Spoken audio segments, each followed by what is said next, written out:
and welcome to Unveil Your Brilliance with Angilie Kapoor here on the Win-Win Women TV network, where each week we explore helping you to break free from the illusions that are holding you back. My name is Angilie Kapoor. I'm a career and conscious leadership coach, a multi-book author, and inspirational speaker, as well as your host. I'm also the founder of my leadership coaching company, Oversight Global. Now, at Oversight Global, we're on a mission to address the consciousness crisis in the world, one leader at a time. Now, actress Zawe Ashton said, "How long have we got to talk about women and imposter syndrome? It's a real thing, and many people have it. It's, I think, a particular characteristic of the overachiever. Because you're bottomless, you never think that what you've achieved is enough." Such a thought provoking quote, right? Something to definitely think about as women, especially in the context of our relationships, which we will talk about today. Now, as always, I like to share a quote with you that relates to the topic of our episode discussions, and this week is no different. On today's episode, we have a truly inspiring guest joining us to explore the pitfalls of overgiving and overachieving that many of us women face. We're going to talk about actionable strategies to balance giving with receiving and how to step into our power for healthier, more fulfilling relationships. And before I bring her on, again, just a friendly reminder to keep a lookout for our episode segments, our show pillars, which we make sure we touch on each week. They are brilliant mindset, breaking free, and brilliant strategies during our conversation. So without further ado, let's go ahead and welcome our special guest for today, Cassandra de la Thea, onto the show. Now, I am so thrilled to have our guest for today here with us. Now, before I bring her on, let me tell you a bit about her.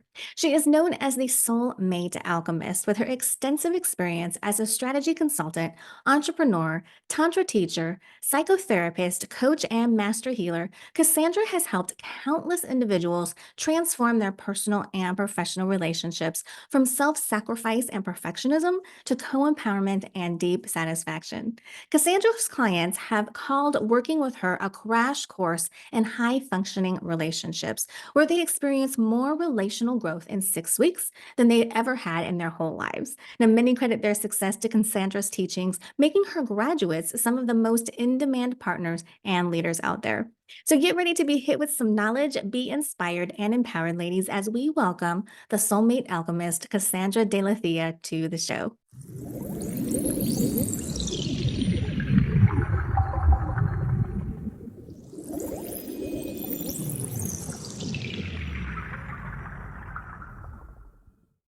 Okay, so Cassandra, welcome to Unveil Your Brilliance. Thank you so much for being here. Hi, Angilie. Thank you so much for having me. It's a real pleasure. Oh, of course. So, we are going to talk about women-focused overgiving and overachieving and how that really relates to the relationships, the different relationships that we have in our life, professionally as well as personally. So, I know that the ladies are probably wondering, well, how do you even get into work like that? So, can you just kind of give us like a brief introduction of how you kind of found your way into helping women be able to do that today? And you've been doing it for a long time, I think over 20 years, right?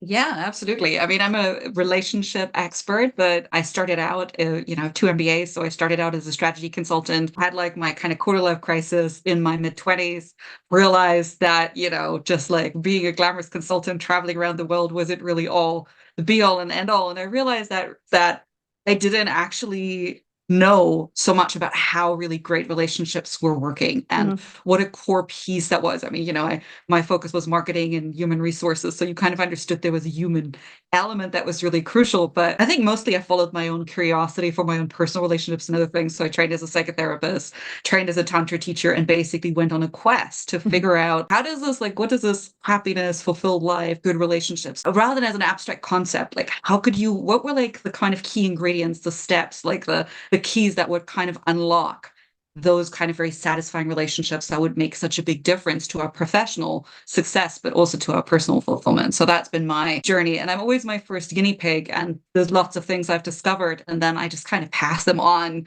to my clients as I discover them, because I realized, okay, there's actually plenty of fellow overgivers and overachievers out there who are always net contributors. They're always like, these are the pillars of our companies, of our societies, the people who are always doing more than their fair share.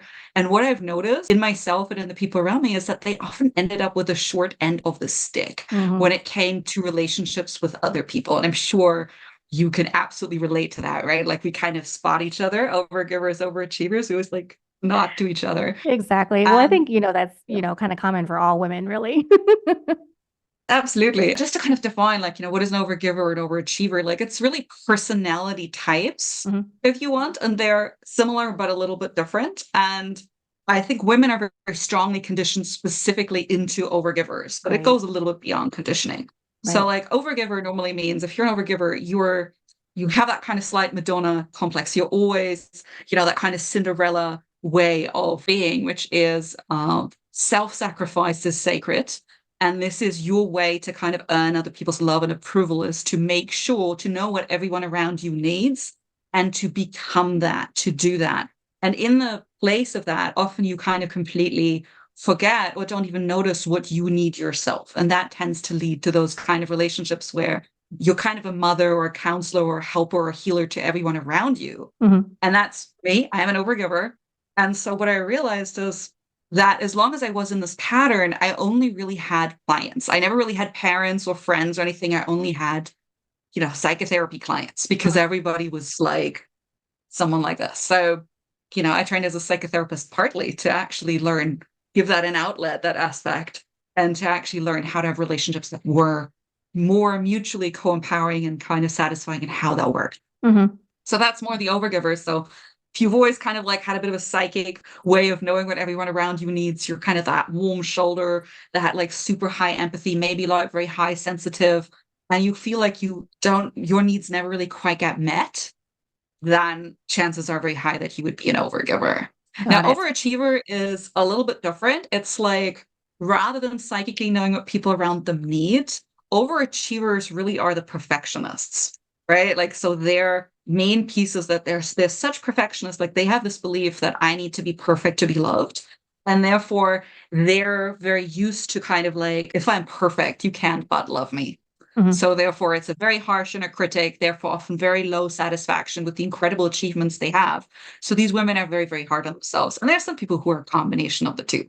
But basically, both of those are the people who are the net outputters or the net contributors. They always give more than they receive.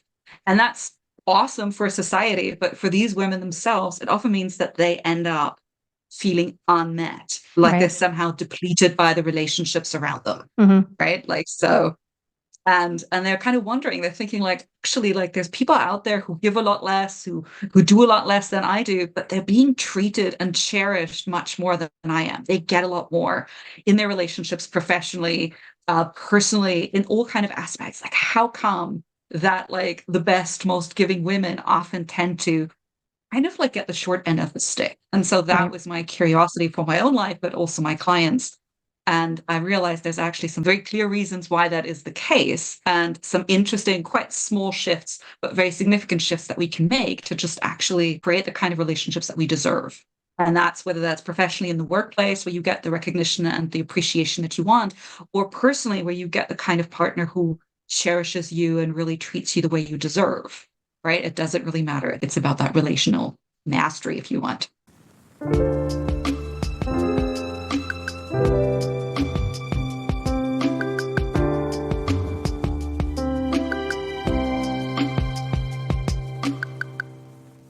You have dropped so many knowledge gems right there. I was busy writing down so many things. So thank you for explaining what an overgiver and an overachiever is. So I actually identified with being a combination of both, which was interesting. And I also love what you said about how you noticed in yourself that you were overgiving so much that you recognized that you didn't have friends or family, you had clients. And sometimes that's how I feel too. So I think that's kind of interesting that you recognize that and mention that. I'm wondering if other women out there might kind of have that aha moment of, yeah, I kind of feel that way too. And so one thing that kind of came up for me when you were explaining all of that, because we do tend to overgive and then overachieve, how do we move from, overgiving and overachieving and getting the short end of the stick? I mean, I know for me, a turning point for me was really when I started becoming more self-aware and really discovering who I am, but most importantly, not just knowing who I am, but learning to like and love myself. And then that's really where things kind of opened up for me, where I started to attract relationships with people that were more meaningful and where it was more fulfilling and purposeful, like you were saying. So I just wanted to see, what you found worked for you and kind of jumping over to the other side of things.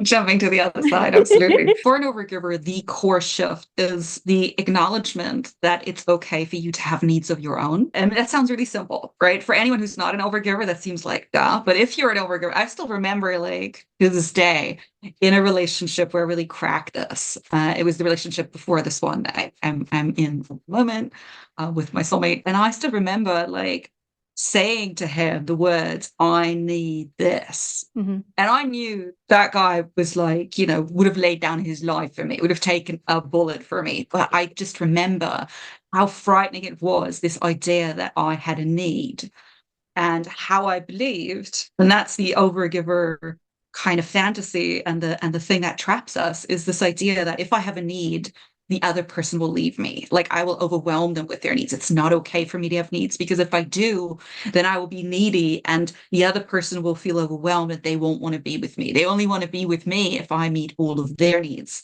And so I remember saying to my then partner, I need this. And I knew this guy was, would have taken a bullet for me, right? But it's still like, I thought he was literally, it was totally unreasonable. I thought he was going to just walk out. And you know what he said? He said, okay. What was it? What do you mean, okay? Like, okay. And like 35 years of like my history of that overgiving and like a lot of work I did on it, I was like, wow, can't believe it. So it's okay for me to have a need. And I'm like, yeah, maybe it is okay. Mm-hmm. And that was such a pivotal moment. And it's that kind of, so for an overgiver, that's the core shift. It's like, it's okay for you to have needs. You need to get curious about the way you are about other people's needs, and you need to start to let other people meet them. For an overachiever, it's a slightly different. It's you need to let your creations and your achievements feed you back. Mm. And the metaphor that I have for this is that overachievers are really great. If, like, imagine you trying to grow corn. An overachiever will like do all the hard work, like plow the field and weed and sow and water and all of it. And then like the corn stands there in its full glory. And then the overachiever walks away and plows the next field. Mm-hmm. Like, they don't ever stay long enough to harvest, Right. turn that corn into delicious cornbread and eat it and enjoy it. Mm-hmm. Like, that's the core piece for an overachiever. What they need to learn is they need to learn, you got to slow down and celebrate your achievement. Let that satisfaction nurture you. And that won't like hold you back or hold you down. It's that whole achieving without ever integrating enough to really let yourself be nourished, but that is very hollow and very exhausting. Right. Both of those overgivers and overachievers are often very exhausted, either by their relationships or by their creations, because they don't allow other people to feed them back. Mm-hmm. And that's the core piece, is the slowing down enough to enjoy and really absorb. For the overachiever and for the overgiver, it's the slowing down enough to really understand what they need and expressing.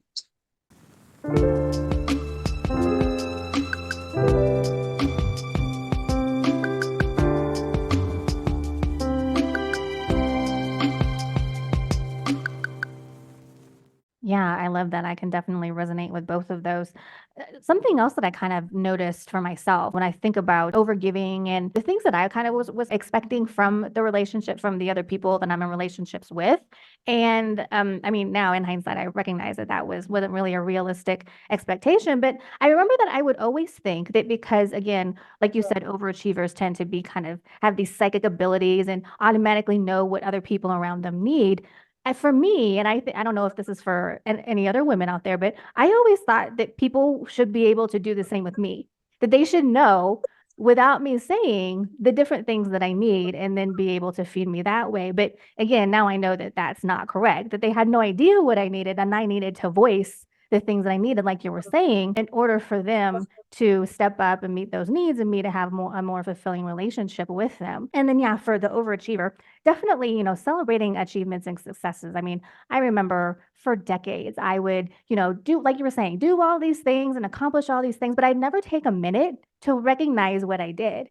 And so I know one of the turning points for me was when I really started to take up a practice of looking at my day every day and saying, oh, look at this, I accomplished this. Taking that in the moment and celebrating that and doing that every day. Picking up that practice has really helped me to kind of tame my overachiever and just, learn to be in the moment. I think as an overachiever, we also kind of miss that opportunity as well because we're always running, trying to do all these things, but we're never really, kind of sit still and be in the moment and be like, oh, I did this.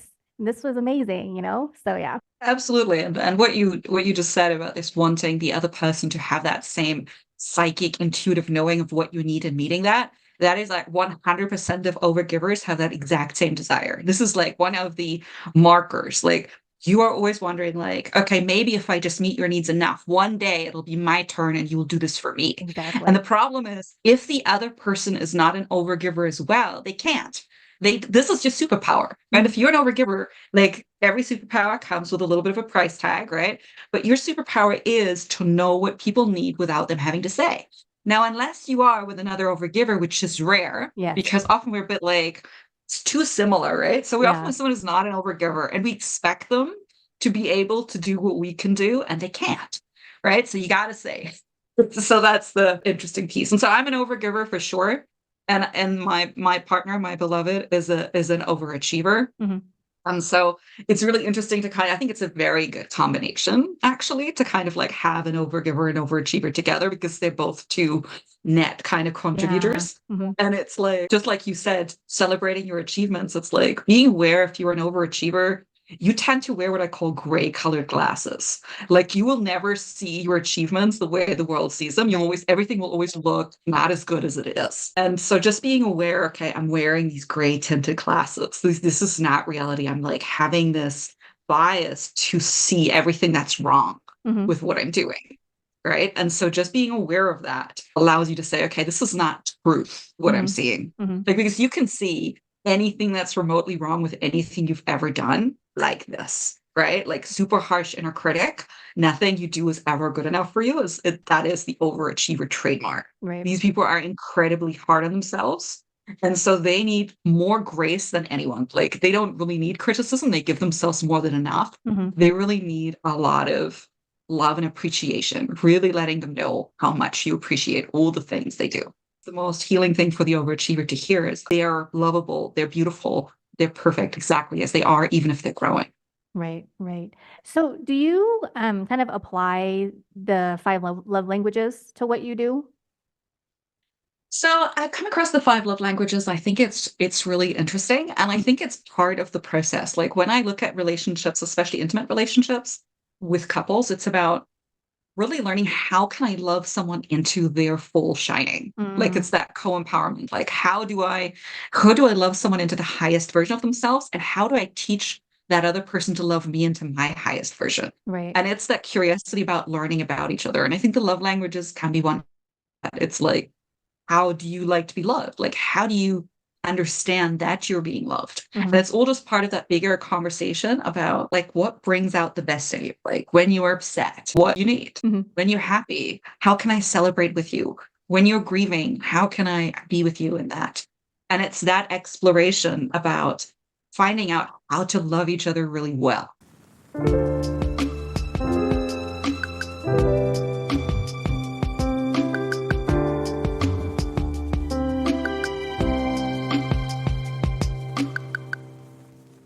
Right. And that's what I would call, I call this model like a COEUR blueprint for relationships, like co-empowered, ecstatic, unlimited relationships. Mhm. And they are, consciously created and they're a force for growth and joy. They help you grow into who you really are.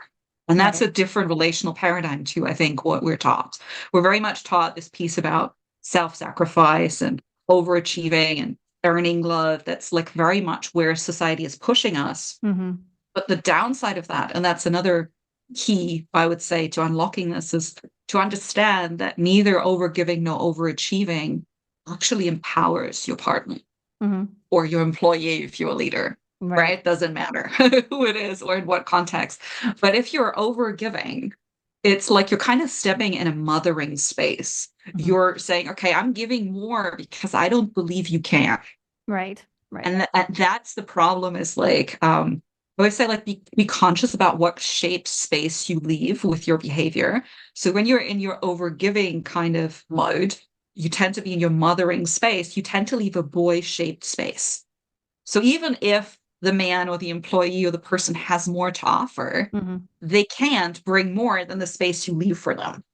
So what I teach women to do instead is to step more into that aspiring queen or queen mode where they leave a king shaped space, right? So they're not trying to bridge the gap too much, but they're actually empowering their partner or their employee or their children through clear requirements without rescuing.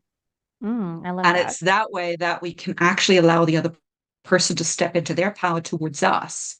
And it's neither coercion nor manipulation nor rescuing nor anything. This is what co-empowerment looks like. And it sounds simple, but there's very few of those role models and examples we see out there. Right. Right. So is it very different?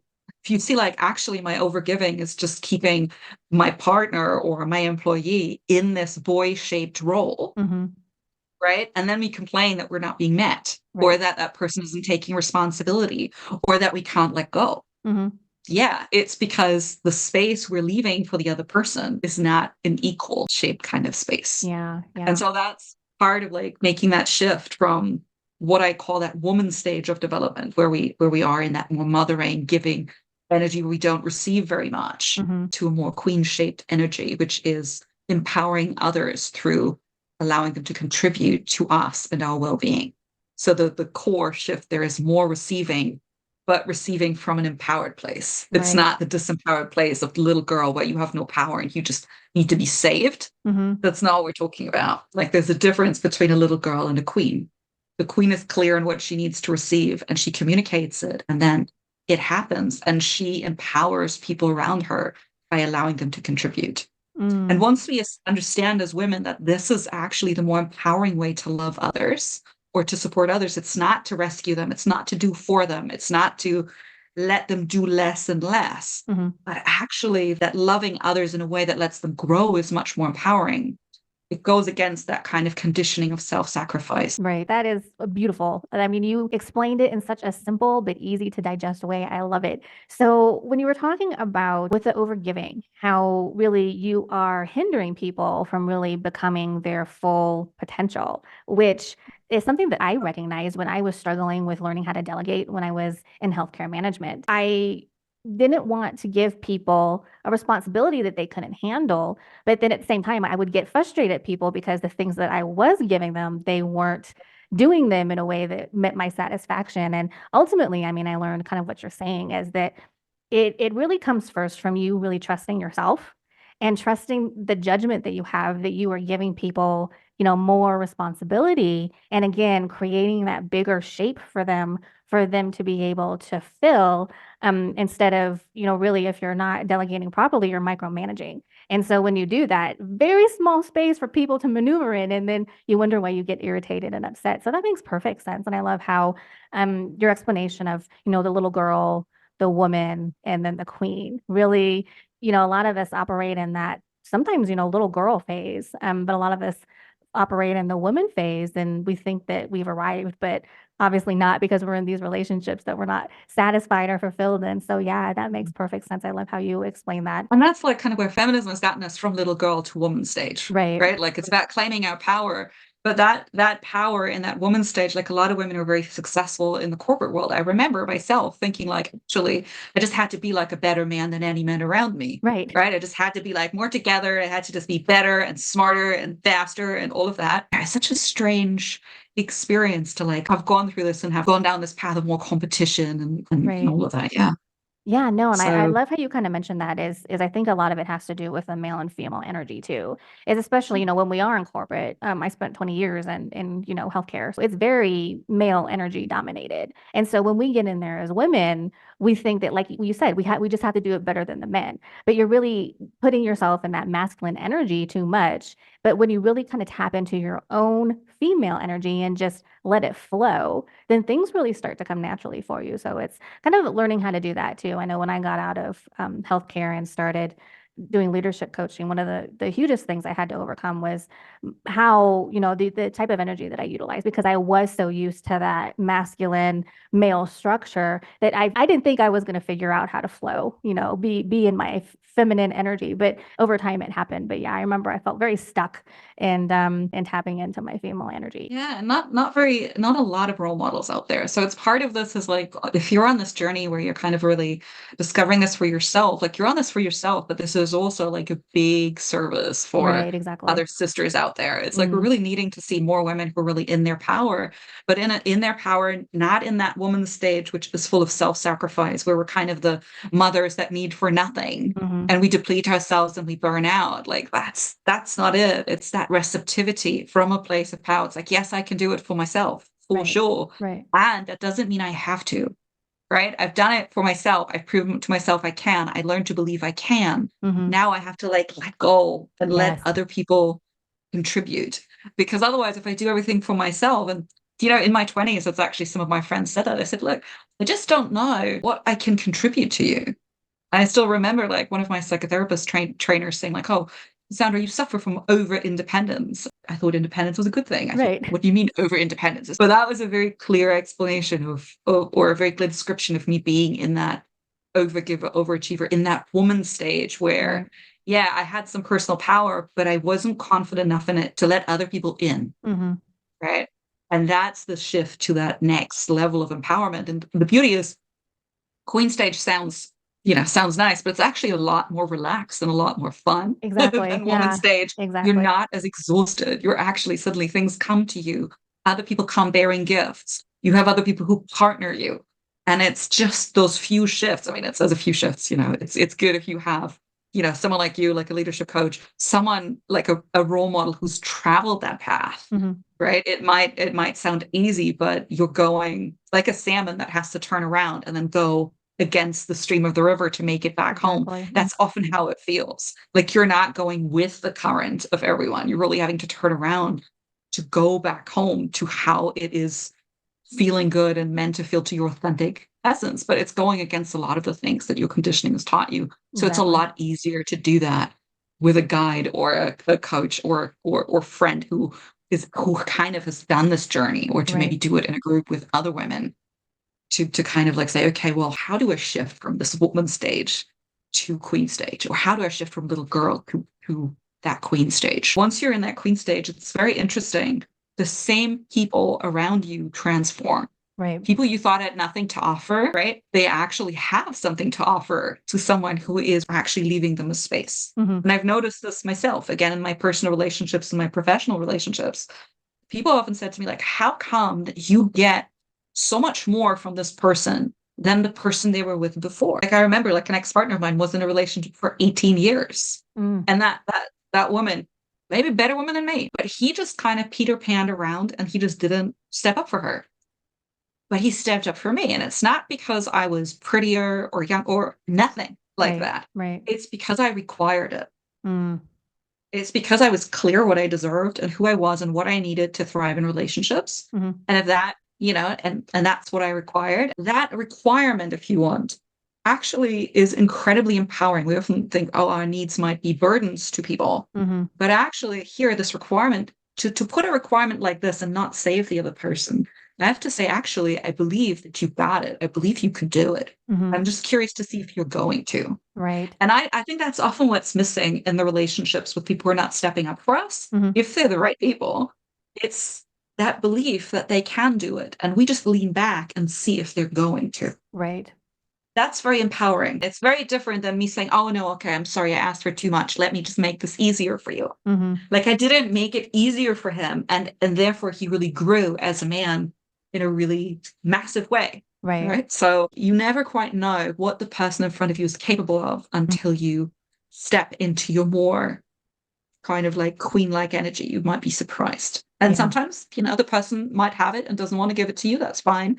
But it's like until you do that, sometimes the man or the employee or the child has a lot more to offer than you thought they did. Right.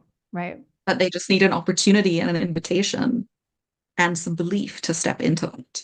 And that's really co-empowerment as I define it. It's like you also get nourished, they get nourished, you both uplift each other. Mhm. Self-sacrifice is not required, Yeah. right? Right. So, Yeah, no, I love that. This is so great. So unfortunately, we are out of time.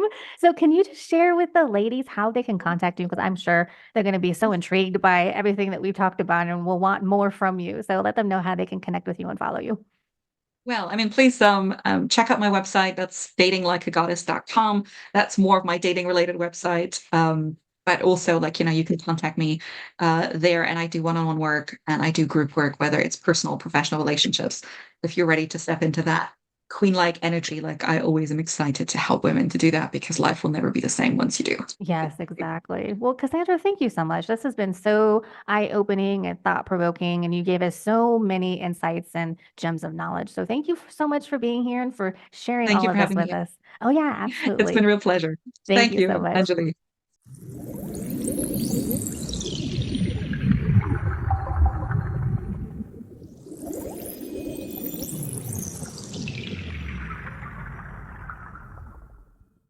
Okay, and that is it for today's episode on From Self Sacrifice to Self Empowerment, a woman's journey with our special guest, the Soulmate Alchemist, Cassandra de la Thea. I want to thank Cassandra again for joining us today and for sharing her incredible wisdom and insights with us on how to transform our personal and professional relationship from self sacrifice and perfectionism to co empowerment and deep satisfaction. And I also want to thank you, you beautiful soul, for being here with me today as well. As I've mentioned before, I don't believe in coincidences, and you, bright light, were meant to be here to receive whatever it is you were meant to receive from this episode today. So keep it up, keep showing up, and making progress towards unveiling your brilliance. Now, if you're here with me live, be sure to join me in the second half of the show for Brilliant Connections, where I get to meet you and get to know you, and you're able to ask me any questions you might have from the show or today's episode topic. If you're catching this on replay, thanks so much for watching. I hope that you'll check out our previous episodes as well on winwinwomen.tv/show/unveil your brilliance, as well as join me live next week. Remember, like actress Zawe Ashton said, how long have we got to talk about women and imposter syndrome? It's a real thing, and many people have it. It's, I think, a particular characteristic of the overachiever. Because you're bottomless, you never think that what you've achieved is ever enough. So, beautiful lady, be sure to take the time and make the effort to recognize and celebrate your countless achievements that you accomplish each and every day. Be sure to explore how you can be in a co empowered relationship in all of your various relationships. Thanks so much for watching. Take care, and I'll see you next week. My lady's here with me live. I'll see you in just a few seconds.